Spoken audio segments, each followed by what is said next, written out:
Hello friend, मेरा नाम है निखिल और आप देख रहे हैं कॉमर्स क्लासरूम। आज के इस वीडियो में हम बात करेंगे क्लास 11 बिजनेस स्टडीज़ के first chapter nature and purpose of business. हम इसमें क्या क्या पढ़ेंगे, पहले हम देख लेते हैं हिस्टोरी ऑफ कॉमर्स, कॉमर्स की history, introduction, meaning of human activities, economic activities जिसमें हम मीनिंग्स एंड टाइप्स पढ़ेंगे, difference between business profession and employment पढ़ेंगे, नॉन इकोनॉमिक एक्टिविटी में हम मीनिंग एंड टाइप्स पढ़ेंगे, difference between economic and non economic activity, economic and non economic के बीच difference पढ़ेंगे, concept and characteristics of business, objectives of business, economic, social, individual, role of profit, profit का क्या role है एक business में, classification of business activity, industry and commerce, business की classification जिसमें दो है, एक है इंडस्ट्री, एक है कॉमर्स। इनके बारे में हम डिटेल्स में पढ़ेंगे। इंडस्ट्री में हम मीनिंग एंड इसके टाइप्स के बारे में पढ़ेंगे एंड कॉमर्स में ट्रेड, ऑक्सिलरीज टू ट्रेड के बारे में पढ़ेंगे। आज के इस वीडियो में हम हिस्टोरी ऑफ कॉमर्स के बारे में पढ़ेंगे। आइए शुरू करते हैं। History of commerce. Commerce is A branch of business which is concerned with exchange and distribution of goods and services। Commerce business का एक ब्रांच है जिसमें हम गुड्स एंड सर्विस की एक्सचेंज करते हैं या किसी चैरिटी या स्कूल्स ये सब में डिस्ट्रीब्यूशन करते हैं, उसे हम कॉमर्स कहते हैं। It comprise of trade and auxiliaries to trade. It का मतलब यहाँ कॉमर्स को समझाया गया है। Commerce trade and auxiliaries to trade को कंप्राइज करता है। Present day commerce is a complex system which includes trader at national level, wholesalers and retailers, and traders at international level, export and import। वर्तमान समय में commerce एक जटिल प्रक्रिया है जिसमें जो ट्रेडर्स है वो नेशनल लेवल में, जैसे कि हम होलसेलर या रिटेलर, और जो इंटरनेशनल लेवल के ट्रेडर्स है जैसे एक्सपोर्ट एंड इंपोर्ट, ये सब अभी के कॉमर्स में इंक्लूड है। It also includes various auxiliaries or aids to trade such as transportation, insurance,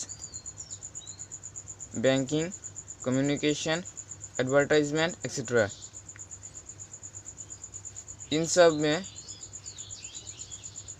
auxiliaries to trade मतलब जो ट्रेड करने में मदद करते हैं वो सब, जैसे कि transportation, insurance, banking, communication, advertisement, यह सब भी कॉमर्स में इंक्लूड है।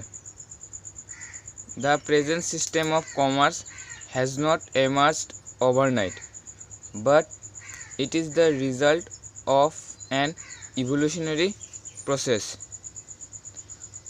अभी के जो कॉमर्स का जो सिस्टम है वो रातों रात नहीं बन गया, ये एक इवोल्यूशनरी प्रोसेस है। ये पहले से ही चले आ रहा था, अभी के समय में इतना मॉडर्न प्रक्रिया मतलब कॉम्प्लेक्स सिस्टम हो गया है। In historic time commerce started with the emergence of barter system when goods were exchanged for goods। Commerce की जो प्रक्रिया है वो पहले से ही शुरू हो गई थी बार्टर सिस्टम के रूप में, जहाँ पे बार्टर सिस्टम का मतलब है जहाँ पे सामान को एक्सचेंज किया जाता है सामान के लिए। मतलब जैसे ए के पास चावल है और बी के पास गेहूँ है। ए को गेहूँ चाहिए तो ए अपना चावल बी को देगा और बी अपना गेहूँ ए को देगा। उसे बार्टर सिस्टम कहते हैं। The major problem of barter system was double coincidence of wants. Barter system का मेजर प्रॉब्लम ही था डबल कोइंसिडेंस ऑफ वांस की डबल कोइंसिडेंस। जैसे अगर मुझे चावल चाहिए और मेरे पास गेहूँ है तो किसी और व्यक्ति के पास गेहूँ होना चाहिए और उसे चावल की ज़रूरत है। For example, if a person want to build a house and need help of labor and he can offer pots, then the labor must have one of pots, else the transaction cannot take place. जैसे कि अगर किसी व्यक्ति को एक घर बनाना है और उसे लेबर की हेल्प चाहिए तो वो व्यक्ति लेबर को पोट्स ऑफ़र करेगा और उन पोट्स के लिए जो मज़दूर है वो काम करेगा। अगर व्यक्ति पोट्स ऑफ़र नहीं करेगा तो ये ट्रांजैक्शन नहीं हो सकेगा। Ancient times various Kings and heads of states introduce metal coin and token which were accepted as a common medium of exchange. These solve problems of barter system to some extent. पहले के समय में कुछ राजा या जो head होते थे state के, उन्होंने मेटल कॉइन या टोकन का इंट्रोड्यूस किया जिसको उन्होंने एक्सचेंज के मीडियम के रूप में एक्सेप्ट किया। जैसे पहले सोने का सिक्का हुआ करता था वैसे ये जो मेटल कॉइन या टोकन है बार्टर सिस्टम की जो प्रॉब्लम है उसको कुछ हद तक सॉल्व किया था। The major breakthrough in the commerce came with the following development. इन सब डेवलपमेंट की वजह से ही कॉमर्स में कुछ मेजर ब्रेक हुए हैं।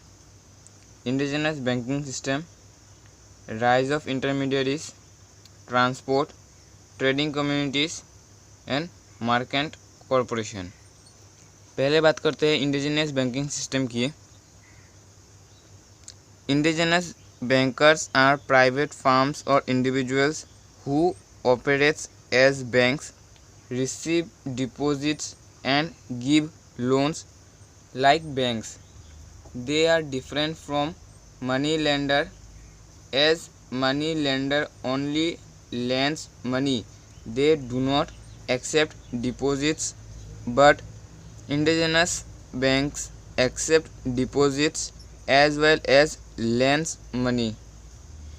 इंडिजिनस बैंकर जो है ये प्राइवेट फार्म या इंडिविजुअल्स है जो एक बैंक को ऑपरेट करते हैं। ये बैंक पैसे रिसीव भी करता है, मतलब डिपॉजिट रिसीव भी करता है और लोन भी देता है बैंक के जैसे, अभी के बैंक के जैसे। ये जो बैंक है ये मनी लेंडर से अलग है क्योंकि जो मनी लेंडर्स है वो सिर्फ पैसे धार पर देता था, वे लोग डिपॉजिट एक्सेप्ट नहीं करते थे। लेकिन इंडिजिनस जो बैंक्स है ये लोग डिपॉजिट भी एक्सेप्ट करते हैं और पैसे को धार में भी देते हैं, मतलब उधार में भी देते हैं। Indigenous banking system occupy an important place in Indian banking system. ये जो इंडिजिनस बैंक्स था ये इंडियन बैंकिंग सिस्टम में काफ़ी इम्पोर्टेंस प्लेस ऑक्यूपाई करता था। मतलब काफ़ी इम्पोर्टेंट जगह कब्जा करता था।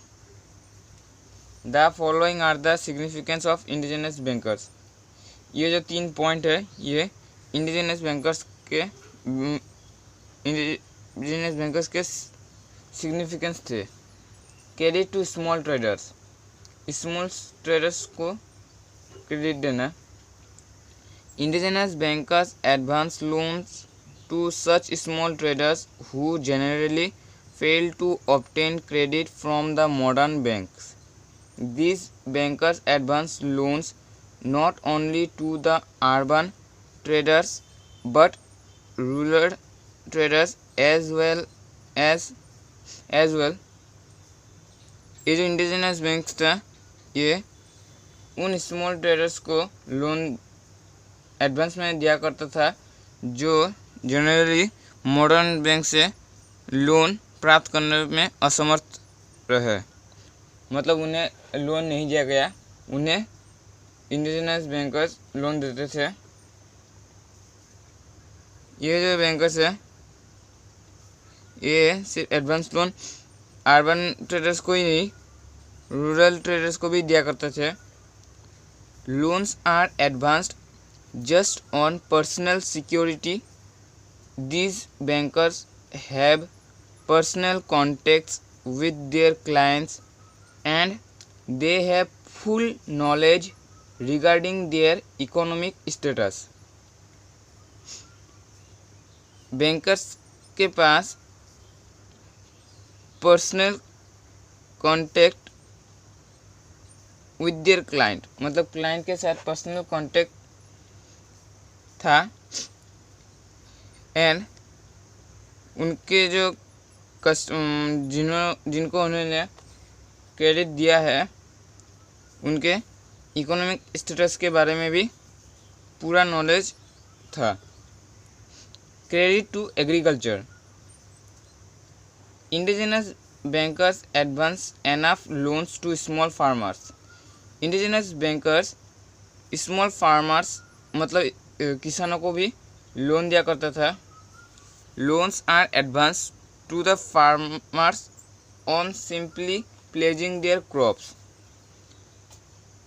फार्मर्स को जो एडवांस लोन दिया करता था वो उनके क्रॉप्स की प्लेजिंग के लिए दिया करता था। Even landless cultivators are given loans by this bankers. यहाँ तक कि जिसके पास लैंड की कमी थी उनको भी लोन दिया करता था यह बैंक। लॉन्ग टर्म क्रेडिट, लंबे अवधि के लिए भी क्रेडिट दिया करते थे। Indigenous bankers also give long term credit besides working capital needs of the small industrialist. Their long period fixed capital needs are also fulfilled. These bankers also invest their money in debentures of various industrial institutions. ये जो indigenous banks थे ये long term credit भी देते थे।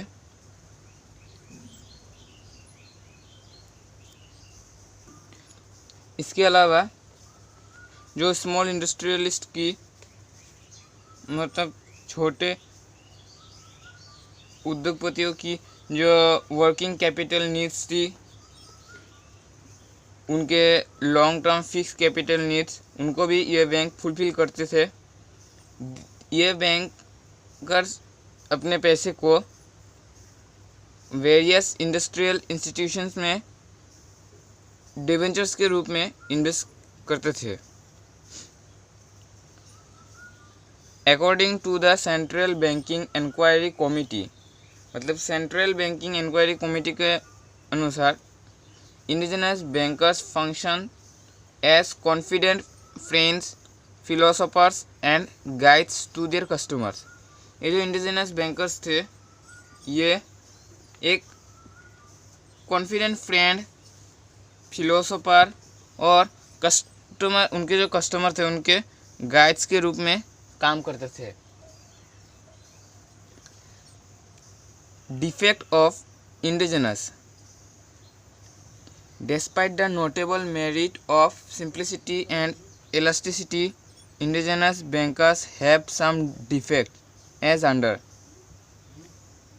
सभी चीज़ों के अगर कुछ मेरिट है तो उनके डिमेरिट भी होते हैं। इंडिजिनस बैंकर्स के कुछ डिफेक्ट है, इसमें हम 8 पॉइंट के बारे में बात करेंगे। आपको जो भी आसान लगे आप एग्ज़ाम में लिख सकते हैं। अगर एग्ज़ाम में आए कि defect of indigenous bank, old method of business, most of indigenous bankers adopt old and defective method of business. Indigenous bankers के ज़्यादातर ओल्ड एंड डिफेक्टिव मेथड जो बिजनेस के थे उसे एडॉप्ट करते थे। Some of indigenous bankers have restored to modern method of business but their number is rather small. कुछ indigenous bankers modern method जो बिजनेस का है उसे रिस्टोर तो किया करते थे, लेकिन उनकी संख्या बहुत ही कम था। Lack of organization. Indigenous bankers are generally jealous of each other and therefore lack any organized setup. Indigenous bankers जो है वो अन्य के प्रति, मतलब प्रत्येक इंडिजिनस बैंकर्स अन्य इंडिजिनस बैंकर के प्रति जेलस की भाव रखते थे, इसीलिए कम ही ऑर्गेनाइज सेट हो सका है। Only recently some organization of these bankers have come up. कुछ ही इंडिजिनस बैंकर्स के जो ऑर्गेनाइजेशन है वो इसे Bombay shop association, Marwaris chamber of commerce, the commission agent association etcetera, but their membership is very poor. ये जो 3 है ये बहुत पॉपुलर है, बट इनके मेंबर्स जो है ये बहुत ही कम है। Defective system of money lending, जो पैसा धार देते थे उनमें भी वो सिस्टम भी डिफेक्टिव ही थी। Indigenous bankers have defective system of money lending. Indigenous bankers के पास डिफेक्टिव सिस्टम की मनी लेंडिंग था या थे। There is virtually no difference for them between productive and unproductive loans. Productive और अनप्रोडक्टिव लोन में वर्चुअली कोई डिफरेंस नहीं था। Also the rate of interest charge by them is very high. जो पैसे उधर पर देते थे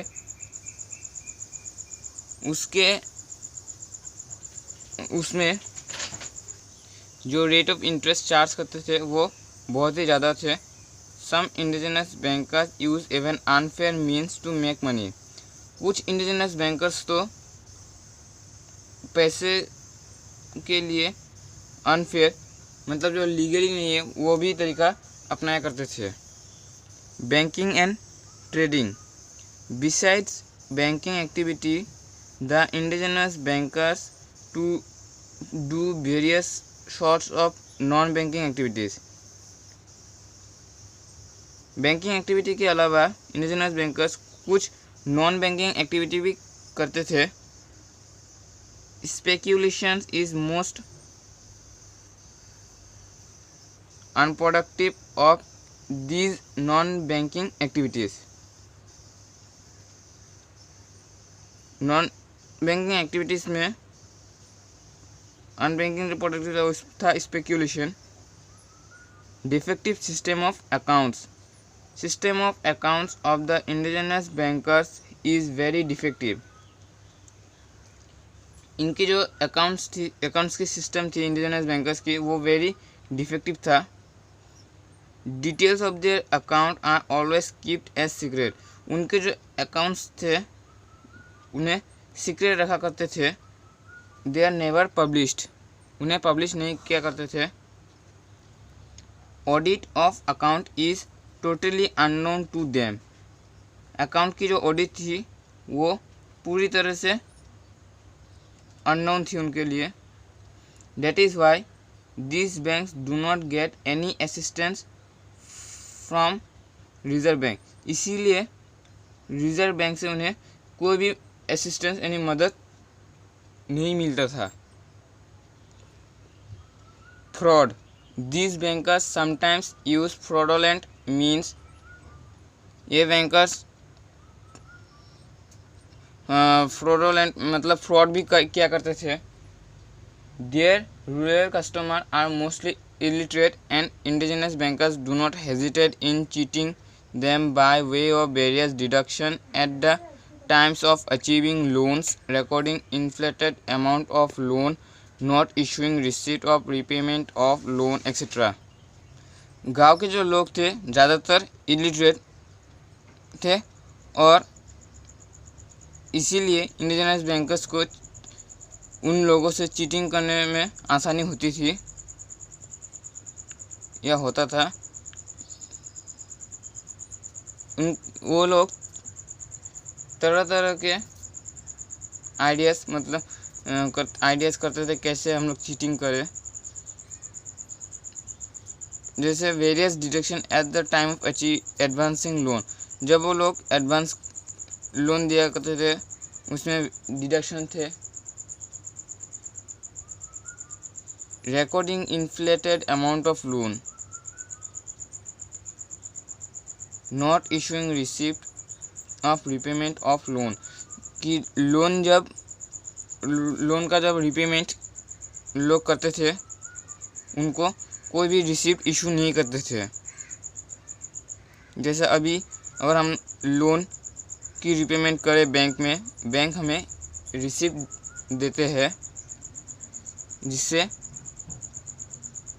एक प्रूफ की तरह हम यूज़ कर सकते हैं अगर बैंक कभी बोले कि हमें लोन का रिपेमेंट नहीं मिला है। High rate of interest, this bankers charge a very high rate of interest. ये इंडिजिनस बैंकर्स लोन तो देते थे लेकिन उनके रिपेमेंट में high rate of interest charge करते थे। Sometimes it is as high as 50% और इवन 100%। कि ये लोग 50% से लेके 100% तक भी चार्ज इंटरेस्ट करते थे। This adversely affect the agricultural, trading and industrial activity. इससे agricultural, trading and industrial activity में काफ़ी ख़राब प्रभाव पड़ता था। Lack of statistical data, statistical data की कमी। Data are seldom available regarding business activity of indigenous bankers.